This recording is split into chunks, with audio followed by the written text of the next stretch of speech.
Isang mapagpalang araw po sa ating lahat. Katiits mula dyan sa Luzon, Visayas at Mindanao. Dyan sa Zamboanga, Medias, Notsi, Amigo.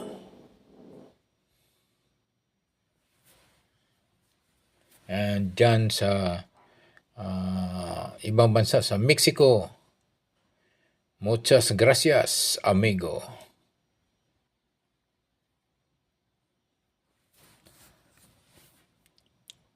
Mayroon po tayong pinapadala pong isang picture na para i-decode ating katiits. Maya-maya ito pong i-decode po ito, i-analisa kung ano po itong mga na pwedeng kanyang pointing sa items to. So isang turtle ito na walang kamay. At ito yung nakapatong lang sa isang big rock ang mga katiits. So mga katiits, ako po yung nagpapasalamat sa inyo, sa mga followers and subscribers ko. Thank you so much for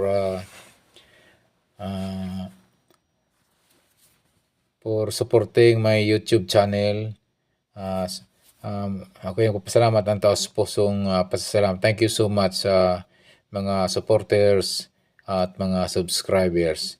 Dito po mga katiits ay aki pong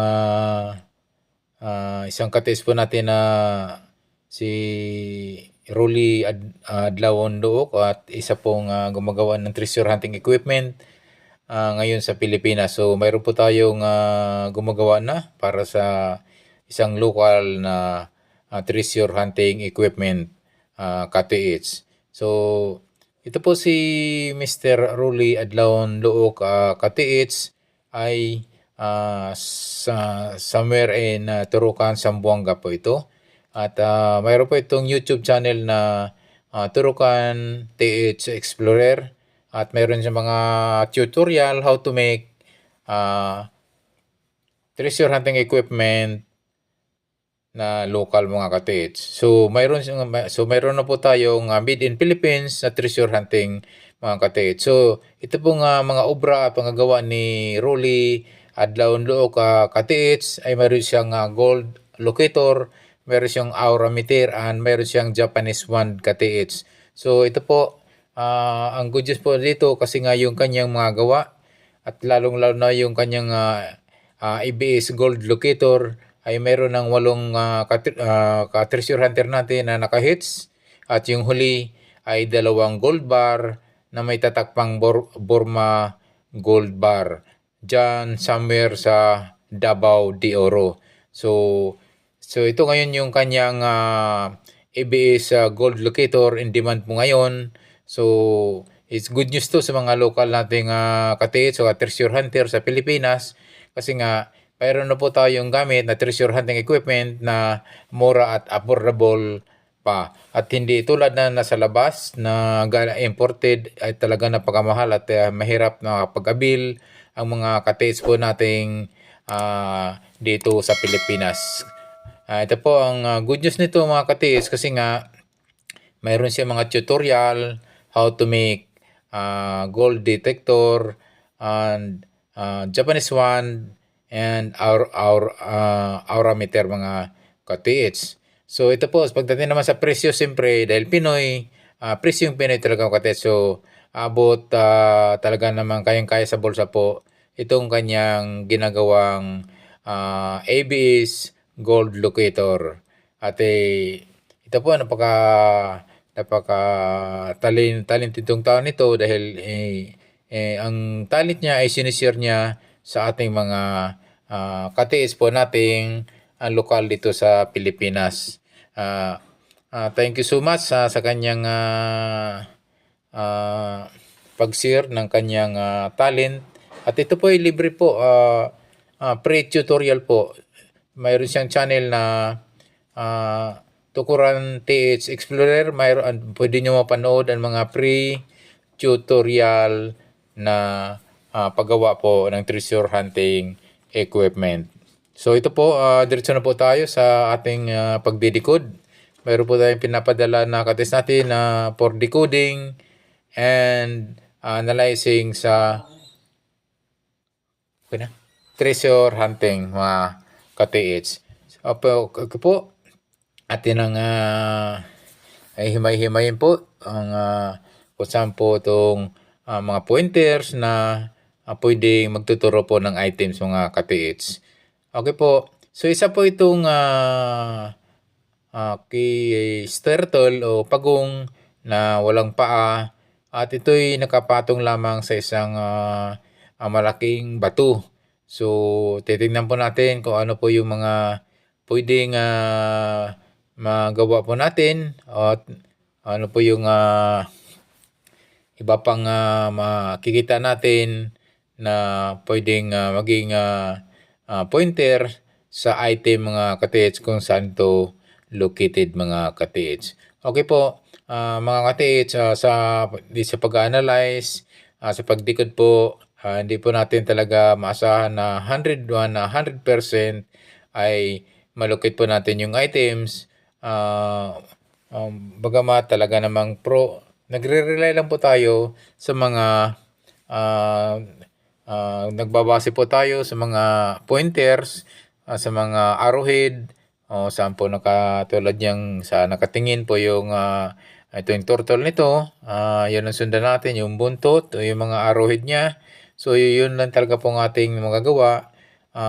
Not unless mayroon kayong kay treasure hunting equipment na pwedeng mag-detect po ng mabilisan at magturo po ng lokasyon ng item mga ka-TH. So yan po yung isa po sa advantage po sa may treasure hunting equipment. Okay, ngayon po titingnan po natin ng yung apat na anggulo, apat na sulok nitong nakapatong na turtle po sa isang malaking bato.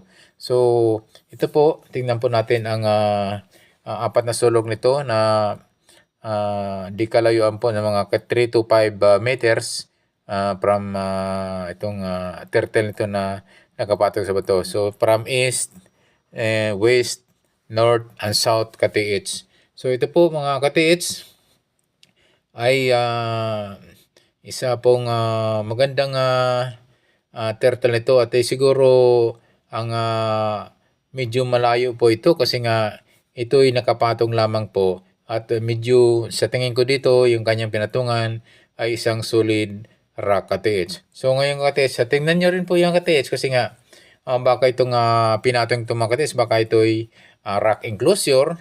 Pwedeng yung itong turtle ito nakapatong baka isang takip lamang sa isang butas po sa malaking bato. So i-check nyo yan, i-detect nyo po ng metal detector or gold locator mga ka-TH. So lahat ng gulo na ay ato nang titingnan. So tingnan nyo po yan kasi baka nga isang takip lamang yan at mayroong butas yan yung bato na pinagpatungan ka-TH. So ito po yung ating nakita dito sa kanyang pagkaayos ka-TH.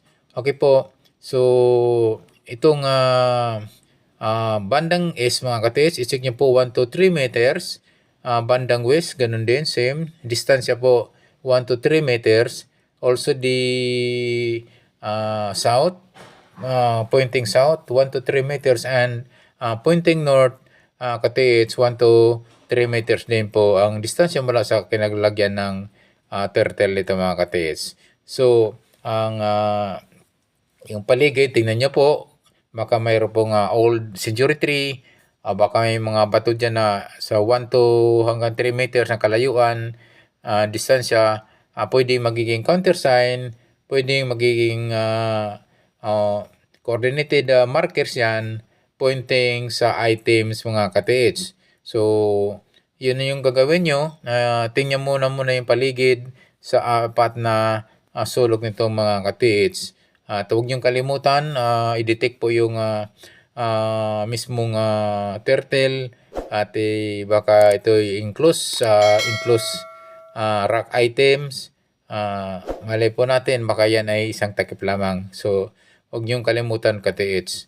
At ito po ay isa pong napakagandang pong markers na pinadala po ng ating katiits at sana po ay atin matulungan. Pwede pong mag-comments po sa aking comment section sa baba yung ating mga katiits o upang makapagdikod na rin, matulungan din natin pagdikod at pag-analisa sa pinadala po ng isang katiits po natin ng picture regarding sa markers mga katiits. So ito po mga katiits, sana po ating bigyan po ng guide, bigyan po natin pag-analisa at sana po ay na pinpoint po natin yung pwedeng kinaroroonan po ng items nito na marker, pagong o turtle mga katiits. So mga katiits, harinawa ay ating malukit. Harinawa ay ating makita po ang item nito na dyan sa kanyang paligid mga katiits. So isang napakagandang markers po ito dahil nga ang pagong ay nagre-represent yan ng markers mga at madalas yan ay ginagamit ng Hapon. At pansinin niyo mga katiits at itong aking nagka-pointing arrow kung saan mayroon siyang tinitingnan sa may bandang west area. So, pwedeng baka mayroong isang may pagong din niya na coordinated sign na pwedeng mag-connecta doon sa pointing items mga katiits. Kasi nga mayroong tayo nakakuha ng items na isang pagong nung tiningnan nila yung paligid, mayroon pang isang pagong na ito'y coordinated markers pala at nagtuturo din doon at doon na sa huling pagong nakita ang pointers at kung saan talaga yung items na naroon mga katiits. So ibig sabihin hindi lang ito nag-isa, posibleng mayroong countersign, mayroong counter markers ang itong pagong nito. So magiging mapanuri kayo sa paligid nitong kinalalagyan ng turtle na ito mga katiits. Okay mga katiits, sana ating nabigyan po ng guide at sa tamang pagdikod ang ating katiits na nagpadala ng picture po sa atin. Okay, thank you so much sa mga subscriber po natin at sa mga nagko-comments pa na tumulong din dito sa pagdikod. Thank you so much mga katiits. Okay po mga katiits, ako yung nagpapasalamat sa inyong walang sawang pagsubaybay sa aking YouTube channel. Don't forget to subscribe kung bago pa lang kayo sa aking YouTube channel. And also don't forget to hit the notification bell button para updated po kayo sa aking mga video pang papalabas mga katiits. Again, ako yung nagpapasalamat ng taos puso sa mga subscriber at bagamat yung aking channel, YouTube channel ay maliit pa. So please help me to magiging mapalaki ito ang aking YouTube channel mga katiits. Dahil ako'y bago pa lang dito mga katiits. Okay, katiits, muli ako'y nagpapasalamat at sa inyong walang sawang pagsubaybay, walang sawang panonood po ng aking mga ina-upload na video regarding po sa decoding and analyzing mga katiits ng Yamashita Treasure. Yung mga gusto pala magpadikod, pwede kayong isend o ipadala sa aking Facebook page, Alejandro Sanchez. Yung naka-shade po ako noon, naka-sunglasses ako doon, yun ang pipiliin nyo. Muli, thank you so much. God bless us always.